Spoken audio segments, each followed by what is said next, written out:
Happy New Year, Chismosas. Welcome to the first episode of Mimosas and Chismosas of 2026. And we're starting the year a little bit different. I'm really excited to have our first male guest. Yes, our first Chismoso. And this is someone that I think if you are a Latino in Toronto, you're going to know him. So we're going to cover, just all things mental health, which is something that's not spoken about specifically in the Latino culture. Hi, friends. Welcome to Mimosas and Chismosas, the podcast for mujeres who were raised to be quiet, perfect, and grateful, and instead became opinionated, exhausted, and done settling.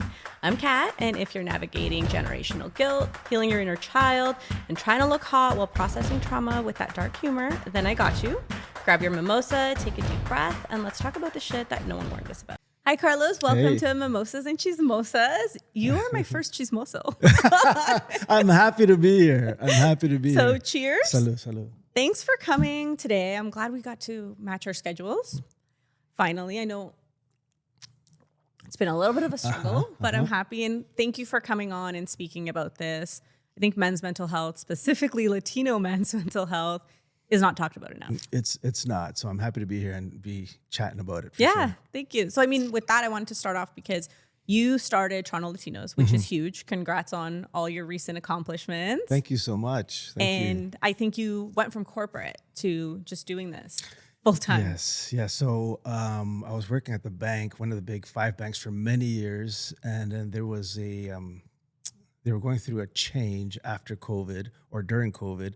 And they had asked me to assume another position. And I wasn't really too keen on doing that. So I said, what was the alternative? And they said, well, we can, package you out. So I just said, you know what, I'm going to take this as an opportunity because I already had, if I did not have this, then obviously I would be probably still at the bank. But I had this to fall back on and this was doing really well. And I thought this is just a great opportunity to kind of let's just go at it 100%. Yeah. And that's what we did. Did you have any anxiety, stress about it? Of course, absolutely. Because you're going from a fixed income to now going out there and get business. But I'll be honest with you, my comp package when I left was almost 2 years. Okay. So it was a good cushion. And I thought to myself, I have 2 years to figure it out.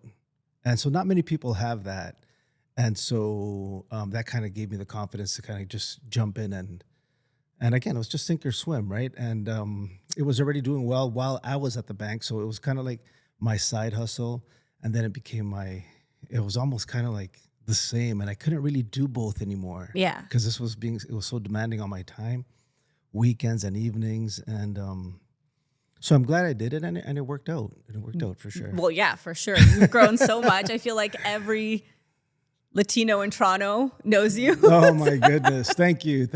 You've brought a lot of community together and just visibility to small businesses. Even the women I met when I started Mujeres in Charge, a lot of them were mutuals, and they had met through their businesses. They've, they said they've met through going to some of your events. And I found so much support, which sometimes feels really hard, right? And the community can be hard to find that. Well, being in a corporate environment for so long, I know the importance of that. Really helped, by the way. I mean, that having worked at the bank for many years has really helped me at this, and mainly it's the networking and how important that is. So I do take the time. I go everywhere. I try to be everywhere, and just these small conversations or short conversations with just many folks, and you just don't know where it's going to lead. And, follow-up conversations and maybe a lunch here or there, something like this. And then, you just create lifelong relationships, right? And it's great I'm pretty good at, without, I want to toot my own horn, but I'm pretty good at maintaining relationships as well, you know? And you just never know when there's an opportunity that perhaps you and I could even work together later. Yeah. Or do something special, create something really cool. And when I first started the group, I think a lot of growth came from you sharing actually one of the interviews that Mel did for City News. I found a lot of growth came from that. Oh, yes. I remember that. I remember that. Yeah. So that was really cool. I've been following you for quite some time. So congratulations to yourself on what you've done. I think it's super important to kind of shed some light. I remember when I first started our Instagram page, it was mainly selling merch and promoting parties and And then I just thought to myself, at some point I got to do something different with this. I mean, I got so many followers and a lot of engagement. And then I started doing stuff like that, just promoting other folks. And it's in our best interest as Latinos to kind of promote ourselves. Because if you grow and become successful, that helps me. That helps all of us, right? And then you don't know who you're going to inspire. So I think it's important to kind of shed some light on whomever is on small business and people who are starting out. Yeah. I feel like I'm obligated to do that. So, No, that's great. I think it's helped a lot. And that brought women to my group, right? And one of my main things when I started was assisting with mental health. So like I gave a lot of women a free month of mental health for them to try therapy for the first time, because I think it's something that people are scared to do. Even me, like I was scared to do anything, right? Like go to therapy. It just felt so weird coming from our upbringing. I don't know if you saw the recent Netflix special for Marcelo from SNL. Yes, I did actually. And, he had That's so funny. such I'm so a happy point for him. saying depression and had to be earned. Like our parents were like, nope, you can't be. You don't have it. Yep. It's very black and white. You're either happy or you're depressed. And it's not really acknowledging that that's just an emotion, just like anger, everything. You can still feel it. It doesn't mean you're fully just in that stage, but you're going to experience it at some point. Yeah. So, well, that's crazy. Because I was thinking, I knew I was coming here, and I know what your podcast is about, and I thought to myself, thinking about my childhood and how my parents, and I don't have any resentment towards my parents because they've done like a wonderful job with my brother and I, but there was never that. We were never encouraged to kind of open up, be vulnerable. You know what I mean? Yeah. Maybe because we're boys. Oh, that's a huge. Yeah. No. Okay. I'm glad you said that. No, I mean that's one of the reasons I wanted to do this episode today. Yeah. So, we weren't really. It wasn't really like that. It was more like, and again, no resentment towards my parents at all, because I know they had their, they were busy, working and making sure they made ends meet. And my brother and I were pretty. I mean, we were. They would trust us to come home and do our homework and not get into trouble and stuff like that. So, but yeah, thinking back, it was never really we were never really taught to be vulnerable or express. If you're sad, you're always expected to kind of like figure it out. Yeah. And I think, I mean, right or wrong, we kind of really did figure it out, But now being a parent myself, my daughter going through exams and stuff, like I'm always, checking in, make sure, hey, you good? Like, are you stressed? It's okay to be stressed. You want to talk about anything?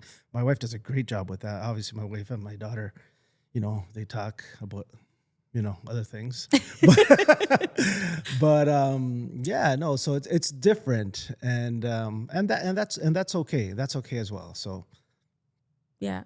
No, I think upbringings has been something that's been talked about often, actually, when I've had guests here, is that it's no resentment towards our parents. Like, they didn't know any better. They didn't have those tools, those resources. Yeah. And I mean, when you have siblings, I feel like you kind of raise each other sometimes because your parents are so busy working. My brother and I, yeah. So you have to keep it together. Are you younger or older? Older. Okay. Well, a year and a half. Okay. So pretty much the same. But did you still feel like, you kind of had to keep it together for each other? Yes, no, absolutely. I mean, we both kind of like relied on each other to kind of like you said, keep it together and make the right choices and say, hey, we had our own, we had responsibilities, and we made sure that we were held to, made sure we completed our tasks or did whatever it is that we had to do.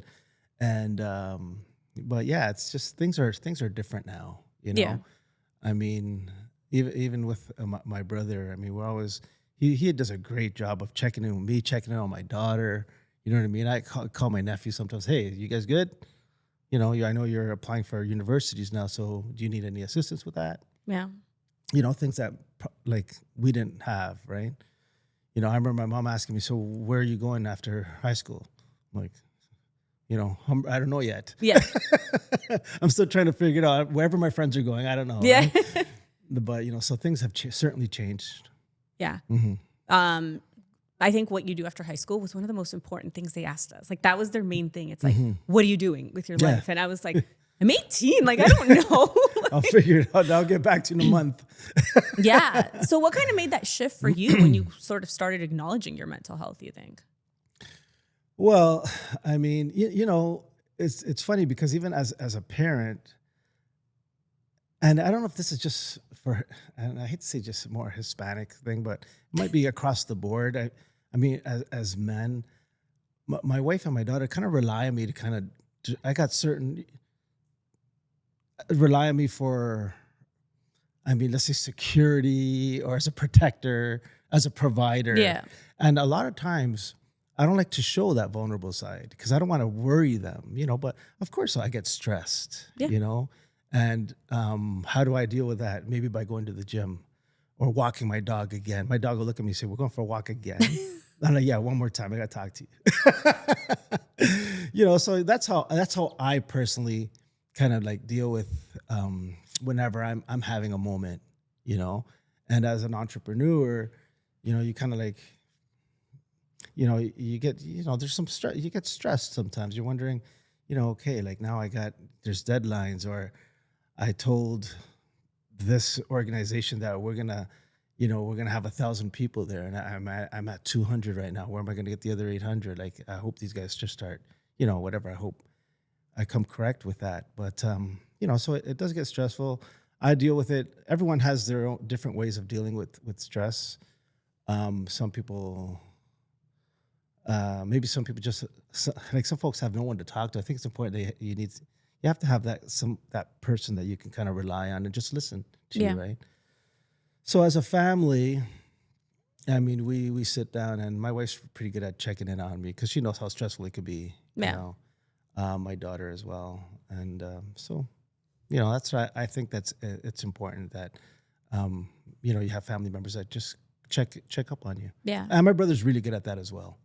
It's not easy being self-employed. Oh, I can imagine. It's not easy being self-employed. So there's a lot of stress factors there, but you deal with it and you move on. So, I mean, mental health in general for men, I feel is not talked about. For women, there's a lot more visibility lately.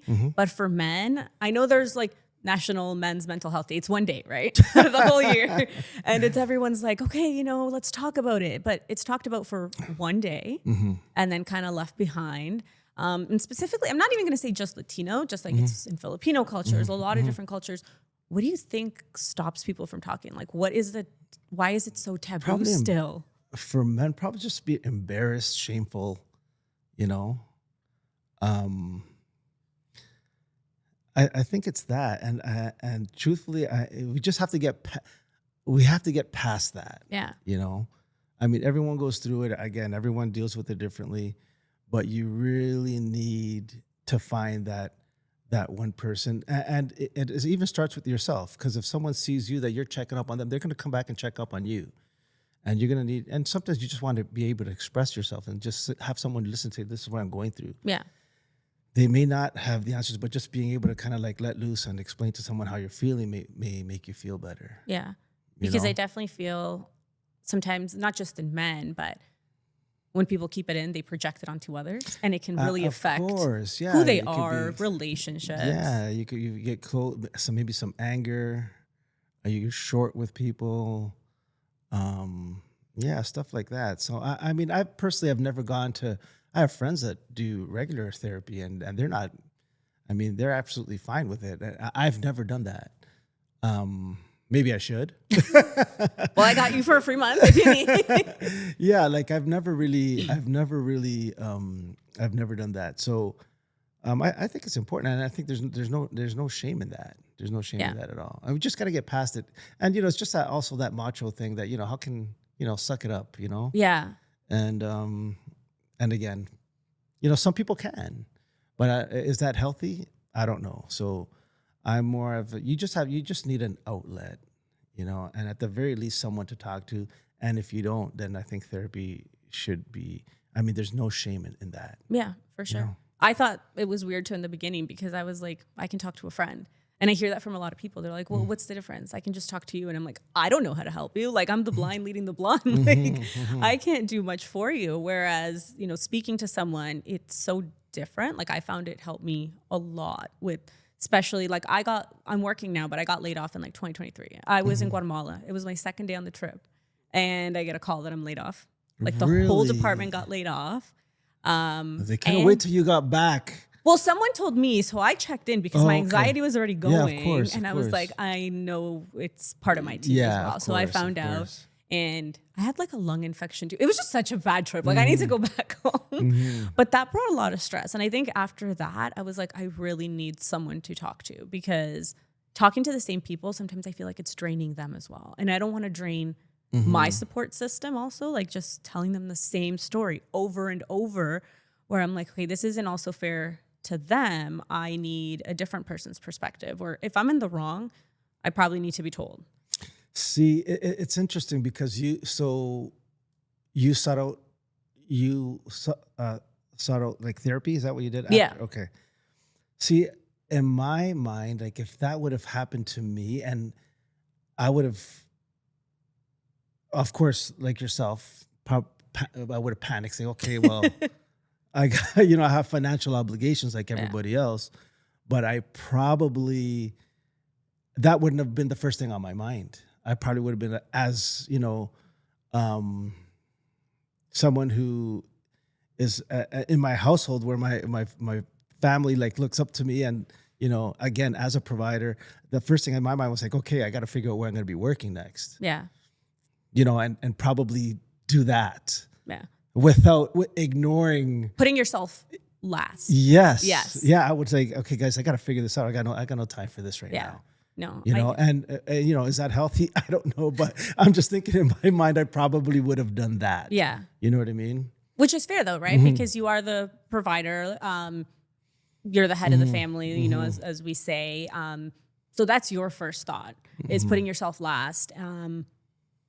And putting them first, right? Seeing, whereas it was that way. I think I had just reached a point where it was just too much. And I was just like, that was just like the tip of the iceberg. I'm like, I don't know what to do at this point. That's crazy. Like it was affecting not a good feeling. Everything. No, it was affecting like my relationship. It was affecting me at home, because I was like, I don't know what to do. That year before I did the therapy, like I probably spent all my severance. I was like, I'm just going to spend it because I'm just so depressed. Like, what do I do? Yeah. And I kept running away. And I think that's what it was. Like, I thought like, okay, me going away, going out for the night, me going away for like a couple of days is going to help me. And it was just a Band-Aid. Right. Yeah. And then I found, which it's like something I'm not proud to say, but I would drink to feel happy. And then I found when I was depressed and I would drink, it would just end up worse. Like it would just make me feel worse in the end, right? So I was like, I need to stop this cycle from continuing, because I'm like, it's really not fixing anything. So I guess that's why when I sort of, like I asked my husband and he's like, maybe you should do something because you're kind of crazy. Yeah. No, I get it. Not easy, not an easy place to be. But I'm glad that you figured it out. And the folks that are going to be watching this episode, honestly, there's no shame in seeking therapy. There's absolutely not, because life is hard. I have friends that everyone's got problems, just different degrees. I have friends that are okay financially, but have other issues. Yeah. You know what I'm saying? And I have friends that go away multiple times a year. I have a friend that's, hasn't been on a plane in 10 years. And I know life is hard. And when he told me that he was going on vacation with him and his family, and his kids have never been on a plane, I was so happy for him. And I remember calling him to congratulate him. And he was like, that's very nice of you, man. I'm like, well, yeah. Yeah. You know what I mean? You figured it out, man. Like, it's not easy to jump on a plane with your entire family. I'm here, you go away multiple times. Like, I go away at the very least once. If if we have time, we do it, a second time a year. But a lot of people don't have that. Yeah. And I have a lot of family members who don't have it. So sometimes, even with myself, like, I'm like, shit, man, I kind of feel like a little bit of a dick, Here I am posting that I'm away, and I got family members that really can't afford to be doing this. But that guilt, I think it's common, but at the same time, it's like, I think of that, like my mom couldn't go away, do anything like that, and I'm doing it. So I'll feel selfish at points, but it's also like I don't want to continue that pattern where I wasn't able. So if I'm able to, Yeah. I want to have the chance to do it. I want to have something different, right? I'm gonna. Sorry, I don't mean to laugh. I'm just thinking about my mother. Like she's part of a church group, and she goes away all the time, and she doesn't care. She's on Facebook. See, she's like, she's hey. You know, with her selfie stick. She's like, hey, I'm over here, Italy. you know, So yeah. No, you're absolutely right, man. Like, I mean, if you can, you go. Yeah. 1,000%. And I think, and when we were talking about this earlier, just being able to do something like that is, if you can, is fantastic. I think it's not necessary, but I mean, you know, it's great if you're able to do it. So, you know, it's just to kind of escape for a bit. Yeah. Right. And enjoy. Well, I mean, growing up, I'm sure you always heard it. Like when you said something, it was like, well, someone has it worse than you. Yes. And I think of that a lot because someone also has it better than you. So it's it kind of just downplayed your feelings, right? So I would get it too, but I know men got it harder. It was just like, man up. Someone has it worse than you. And now I think on it, like you said, I heard I'm like, that a lot. someone has it also better. So why is it not fair that I can't for a second just be sad? Well, the thing is, we just live in that society where you always want more. And I'm trying to get away from that. Like even, let's just talk about Instagram, okay? You have 50,000 followers. No, once I get to 50,000, this is going to be great, fantastic. And then you get there, you're like, okay, well, 60 now. You know what I mean? It never ends. Yeah. Like even, you know, myself, when I look at my business, I look at my numbers, I'm talking to my accountant. I'm like, okay, so are we going to have a good year like how we did last year? You know, this is the goal. And then you reach that and you're like, okay, now you're going to, you're always just wanting more. And sometimes, when I was at the bank, honestly, I never really thought that because this was my salary. You know, did I care about a promotion? Yeah, of course. You know, but you know, I was making a great salary, so I was fine. I had a side hustle that was doing well, so it was great. But now in business, you always just want that, and sometimes you got to just slow down because next, you know, this year's like my 10-year anniversary. Oh, wow, and I thank you so much. And I've always find myself wanting more and more, but sometimes you just got to slow down and just appreciate what you've done and what you've accomplished. Yeah. But I mean, ambition is good, but I know what you mean. It is. It's just sometimes you just have to you just have to slow down because there's a point like last year was just like, okay, let's do this, let's do that. And I was like, holy, it's just a lot now. Yeah. Just chill. Yeah. And then Instagram is also really fake. Like I always say that. Like everyone's going to see your best moment. Yeah. You see one picture, you don't know. Like I have pictures where I look so happy, and I was like, I had a breakdown like 10 minutes before. Wait. Okay, so crazy because I had a friend yesterday. I posted something that said my stay-at-home game. It's just a repost of what it was my stay-at-home game is strong or something like that. And then one of my friends responded. He's like, "Buddy, you're always out." In my mind, I'm like, "No, I'm not." Once a week, you know, it's like my job. Yeah. You know what I mean? But do I enjoy staying at home with my family? Of course I do. You know, a lot of times I don't like going out. Yeah. But I'm expected to, and that's how I get paid. Like I have to go out and network. Like, I mean, you just meet so many special people like yourself. Like, I mean, I'm glad I'm here talking to you. Yeah. Toronto Latino has this yearly... No, they have a brand called Most Influential. And I'm having won one of the awards in 2024. So I'm kind of part of the group now, and I get invited when they have gatherings. And I love going there. Just the networking is crazy because there's a lot of, I'm in the Latin world. So there's a lot of Latinos doing, and Latinas. When I say Latinos, I mean. No, don't worry, as a whole. Doing special things. You know what I mean? And it's fantastic. And I think it's important for someone like myself to kind of like network. So it's part of my job. So yeah, to your point, I mean, it's important to kind of get out and do things like that. Yeah. Mm-hmm. What do you think a supportive system would look like for men to feel more comfortable to talk about mental health? Support system. I think, honestly, it starts it starts at home. I think it starts within yourself. You have to be able to kind of talk to someone about it. If your family is not asking the right questions, I mean, you have to sit down with your family and say, hey, listen, this is what I'm going through. Yeah. They may or may not understand, but is it your job to educate them? I don't know. But I think you have to, I think it starts at home, Yeah. and then you have to get past the part where you're embarrassed to talk to someone about going through these mental health issues. I think that's the hardest part, right? Because I've even Yeah. had conversations like that. I even find my dad being more comfortable talking to me about stuff, like venting to me. Mm-hmm. And at first it starts like as a joke, right? Like he's like, oh, whatever, I'm fine. And once he gets past the joking part, it gets a little bit easier. And then I'm like, Yeah, that's the Latin in him. yeah, It's like, what do they say on Instagram? Latinos don't say I love you, but they say comiste. Yeah. And that is the same. yeah, yeah, You know what I'm saying? So I get your dad's angle, because that might be my approach. yeah. It's funny though, because it's just seeing that change that I'm able to sort of make him comfortable to talk to me about certain things. Although if he watches this, he's gonna be like, you're making me sound like a wuss. But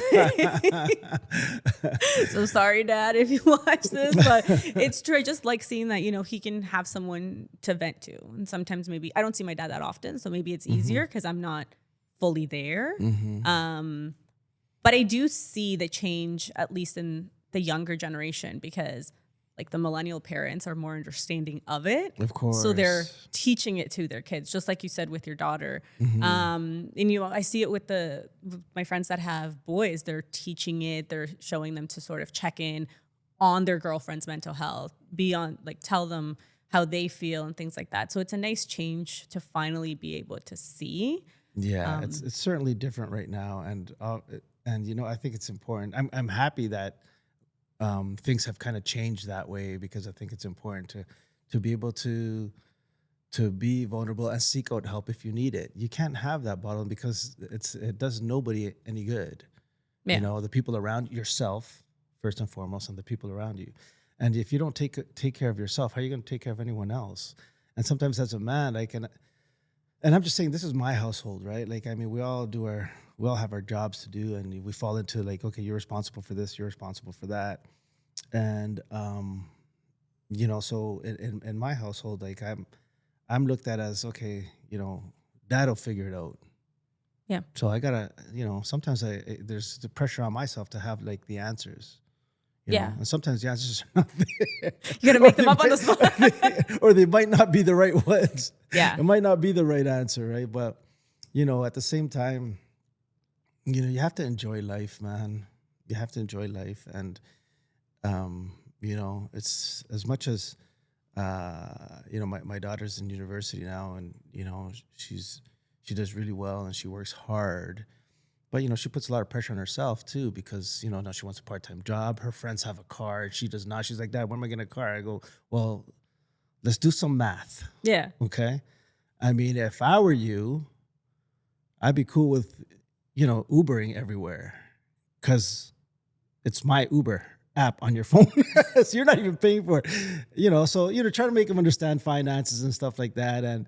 So, I mean, you do what you want. She does well. You do what you want. But I think it's a better idea for you to kind of like, stay the course.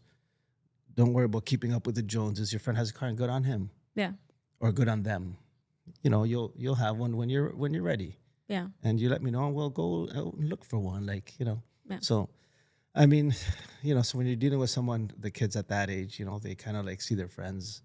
They don't realize that maybe, who knows, maybe they've come from a well-to-do family, or maybe they're spending all their money on their vehicle and insurance and gas, and you don't want to be in that situation either. So, you'll know when you're ready. Just make you try to help them make the right decisions, but you find them stressing about things like that. Yeah. It's to keep up that image, right? Yeah. Where sometimes it's going to cause more stress, but I think it kind of goes back to the whole Instagram's. No, for sure, right? Because you see, for and sure. you want to be flexing what you have, and honestly, I rarely, we post a lot. We have, I'm going to say a team, but it's just three of us, my daughter and then my nephew. Like, we kind of like have a WhatsApp. Should we post this? Should we post that?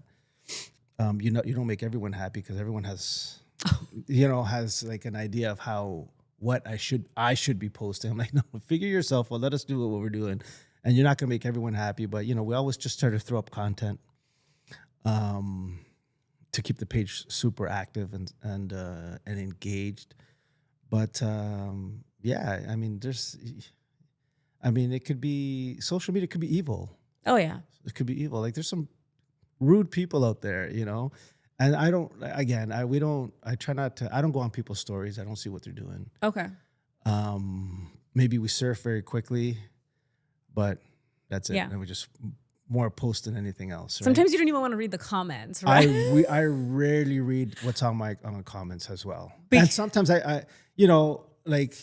you try to, because you want to be able to respond to some folks, and you respond, and then you come across something stupid. You're like, oh my God, whatever. And just keep on going. And I find it's projecting a lot, because I won't lie, when that post you shared about the mental health, there were so many supportive people. But then there was some comments where they're like, oh my God, they just want to push pills on us. Like, go clean your house, go do this, and you'll see you have no depression. And I'm like, yeah. You see, well, that's social media for you, right? And people have their own way to express themselves, and there's people that just kind of like prey on that, just wait for someone to post something that they don't like, and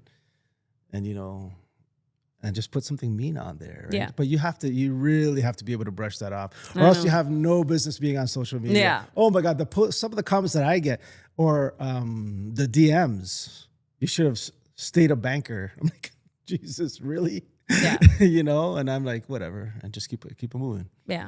But I think that's all just like a lot of, like I said, projecting, people struggling with their own issues. So it's easier to hate on others. Yeah. To push that on other people and not focus on their own. Of course, and then, I mean, it's so silly. I mean, you get some people making comments like that, and then a month or two later, hey, can you do this for me? And I'm like, bro, I didn't forget that post. Yeah, when they need a favor, right? Yeah, no, not happening. So, it is what it is. But, that's a world we live in, and that's part of what I do for a living. So I've kind of like figured out a way to kind of like deal with it, and I don't spend a lot of time on it. I don't. Which I would never think, right? Because you have to post so much. Yeah, we do. We post a lot, but we don't surf as much as we post. Okay. Which is good. Do you share that with your daughter to kind of help her know the social media, I guess? Yeah. She no, she's on the phone. She's on her phone a lot. But I think it's normal for someone her age to be doing that. It's not like, out of this world crazy. But with respect to myself, like I just have to be productive doing other things. I can't be doing that. Yeah. I find myself I'll catch myself like in the morning. Yeah. And I'm like, what am I doing? The first thing, Go have a coffee, man. Go have a coffee, respond to some emails. Yeah. Like, what on earth are you doing? Like, because sometimes you fall into it, right? Yeah. You're like, you find yourself like, oh my God, it's been like 20 minutes. All I'm doing is, so just get up and get your day started. Go to the gym. Like, what are you doing? And so it's a reminder of how to be, or how I want to be. I mean, teach their own. I mean, if that's what you want to do, that's fine. I just don't want to be that. I don't want to do that. Yeah. And so, and you're right. Many people think I'm on a lot, and the truth of the matter is I'm not. Most of the time I'm checking my friggin' stocks and getting depressed on that. Do you find being in Canada do you think it helps mental health? Like if we were back in Ecuador, Guatemala, like being open about it? Oh, geez. Like, I don't know. I haven't been I haven't been to Ecuador. Ecuador's just not in a right spot right now. So I haven't been back after COVID. So, but if I were there, like what's your question? Like more so, do you think people are more open here than they would be if they were back home? Yeah, I think they would be more open here. Yeah, no, 100%. Like it's hard for me to actually answer that simply because I'm not there, but I would think that it would be easier here to open up. Yeah. Yeah. Than back there, right? Yeah, It's still not. It's still not where it needs to be in that aspect. Yeah. I don't believe, but again, I'm not there, so I don't know 100%. But this is just what I feel, Yeah, no, definitely. I think it does make a difference. Like I went back and then I still have some family there. When I talk to them, it still feels like that same upbringing, right? Where it's you stay Let strong. let me ask you something. I was talking to someone from the Dominican Republic not too long ago, and she was saying that she disliked the fact that people believe that she came here for a better life when she really she came here to explore, and then she liked it and she stayed. So in Guatemala, do they feel like they want to leave Guatemala, or are people happy there? They want to stay there. I think a lot of it is looking for something more, Yeah, looking for something. right? Yeah. And it goes back to what you said, like you always want more. I Mm-hmm. am, some people are perfectly happy with where they are. Mm-hmm.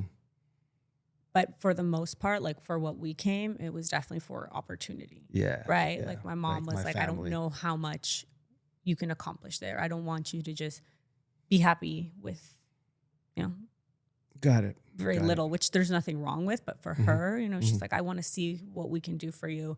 Guatemala is not like we lived in like the ghetto. Yeah. Yeah. Like, No. I get it. Yeah, for sure. so Mhm. yeah. And like, of Mhm. course, Guatemala, like now is better, but it wasn't in a great place. It was dangerous. So for her, it was the Mhm. dangers of us being a single mom. She wanted to come here and it was hard, right? Like it was a struggle. We came with little support. Well, We had some family here, Well, but think about how crazy that is, right? That your mom was able to kind of do that, yeah.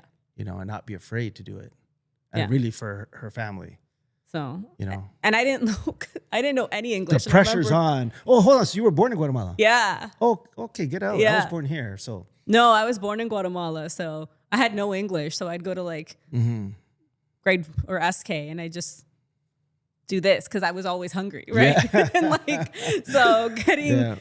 Yeah. teaching English, having that. And like, I think it was a struggle too, like help with my homework. Like, I Mhm. was like, well, I don't understand English. Mhm. Yeah. No. And I then we get a lot of pressure too, right? Like translating documents and things like that. So Oh my gosh, I was doing that for my dad from I don't even know what at 5 for sure. yeah, You're doing that. But my mom came. She came first without my father. She came with my grandparents, and she was pregnant with me, so she just wanted. It was important for her for me to be born here. Mhm. So sometimes I think about that. I'm like, geez, man. If I, like she kind of like left her comfort zone, right? She wanted me to be born here, so I hope I'm not. Got to make the best of this opportunity. That pressure, right? For Yeah, you the to- pressure's on. The pressure's on. No, but she's awesome, and obviously we've spoke about like some of the sacrifices that they've made. So, and I kind of like explained to my daughter too, because I think it's important for her to kind of understand what Abuelita went through and what she's done and what she's sacrificed for our family. You know Yeah. what I mean? Do you ever wonder what life would have been like staying? Had I been born in that? Yeah, sometimes I do actually. Sometimes I do. What would I have done different? Or, I mean, of course, school. I've always kind of done well in school, but would I have had that entrepreneurial spirit? What would I have done over there? Yeah. But then I think, holy, I wouldn't. My wife, I wouldn't have married her. My wife's Italian background. Okay. So I don't really regret it too much because I would never have met her. Yeah. Then I think to myself, then I would never have my daughter, or I would never have this, You'd never have a brand. Yeah, everything yeah. would be Things would have different. been just different because I like where we are right now. I mean, I have this brand that I work really hard at. I'm passionate about it, and I'm passionate about being, Hispanic, and I'm passionate about the city of Toronto. That's why the logo, barrio. So we replaced the I with the CN Tower. I know Toronto's not a barrio, everybody. I know this, but it was fitting and it made sense. A barrio, as you know, means neighborhood, but it just doesn't hit home when you say it in English. You know what I mean? Yeah. You say neighborhood in English, you're like, okay. But you say barrio, which is almost like the direct translation, it just hits harder in the Latin language, right? Yeah. So, the brand, the logo kind of pulled on heartstrings, and I was able to kind of like start by selling merch, and then the followers just came after that. Yeah. And You know? I guess you pivoted, right? What were you doing? Yeah, I mean it's crazy because it was just simply it was merch. Then we did a CB. It's crazy because I was invited. Toronto Latino has a brand salsa, the salsa brand like Salsa St. Clair. They do salsa Yeah. at Blue Mountain. They invited us to Blue Mountain, and there was a shout out to Ivan. He's a host at Salsa on St. I don't know if he still does. He still hosts it, but anyways, he was close. He kind of like something happened with him and CBS or no, sorry, CBC, and then we did an interview, and then I started selling merch like across Canada, um, and then after that, again, tons of followers, and it made its way to certain athletes, like some of the baseball players on the Blue Jays and stuff like that. And then of course Carol G wore it, Maluma, and some of these big, huge Latin artists, and it never looked back. Then we started doing like promotional stuff. I remember we got a call from Universal. Was it Universal or Warner? I think it was Universal. Said Carol G's dropping an album. Have you ever done something like this where we need you to help us with their CD release party? And I said, yeah, we do this all the time. Never done anything like that. But, I thought, I knew in my heart that I could pull it off, so we did that. And then that opened doors. And then you're doing this and now you're doing that.